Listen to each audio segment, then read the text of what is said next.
ang mahiwagang manok at ang tamad na Juan sa isang liblib na baryo. May isang magsasakang nagngangalang Juan. Kilala si Juan hindi dahil sa kanyang sipag, kundi sa kanyang walang kapantay na katamaran. Ang paborito niyang gawin ay humilata sa duyan, magbilang ng ulap, at mangarap ng mga bagay na makukuha niya ng walang kahirap-hirap. Isang araw habang naglalakad-lakad si Juan sa gubat na bihira niyang gawin, kadalasan ay inautusan niya ang iba, may nakita siyang isang manok na kumikinang. Hindi ito ordinaryong manok. Kulay ginto ang balahibo nito at may suot na maliit na salamin. Agad na naisip ni Juan na ito ay isang mahiwagang manok. Aba, kung ako ay mamalasin, baka gold bar ang ilalabas ng manok na ito. Bulong ni Juan sa sarili, sabay takbo para hulihin ang manok. Nang mahuli niya ang manok, nagsalita ito. Ako ang manok na may gintong itlog, isang kahilingan mo, Juan, at tutuparin ko.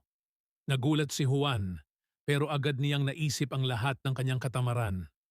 Gusto ko, sabi ni Juan, na may ngiti sa labi, na ang lahat ng gulay sa aking bakuran ay kusang lumaki at pumunta sa aking kusina nang hindi ako nagpapawis. At dapat luto na sila at nakahain sa hapag. Tumango ang manok at pagkatapos ng isang kisap mata, nangyari ang kahilingan ni Juan. Sa loob ng ilang araw, ang bakuran ni Juan ay puno ng mga masasarap na gulay na kusang napupunta sa kanyang hapag. Luto na at handang kainin. Tuwang-tuwa si Juan. Wala na siyang ginawa kundi kumain at matulog. Ngunit hindi nagtagal, napansin ni Juan na hindi na masarap ang mga gulay.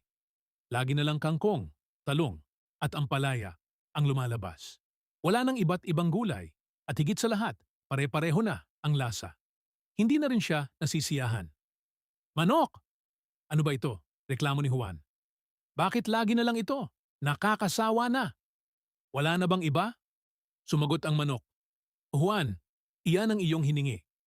Lahat ng gulay sa iyong bakuran ay kusang lumalaki at napupunta sa kusina.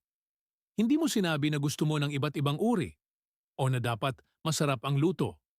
Dahil hindi mo na ginagawa ang pagtatanim, pag-aalaga at pagluluto, nawawala ang diversity at passion sa iyong pagkain.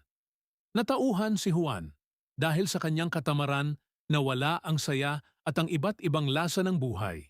Ang pagod at pawis sa pagtatanim, pag-aalaga at pagluluto pala ang nagbibigay ng halaga at sarap sa bawat pagkain.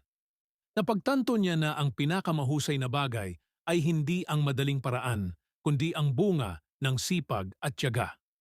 Mula noon, bumalik si Juan sa pagtatanim.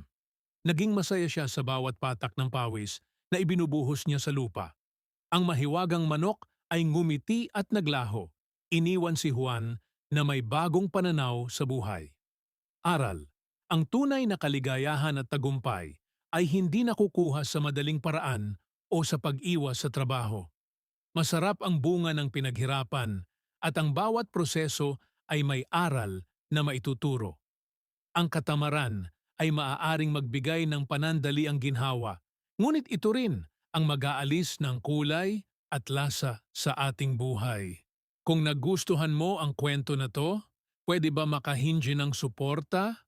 Pwede ba like, comment, share, at subscribe na din? Salamat 6.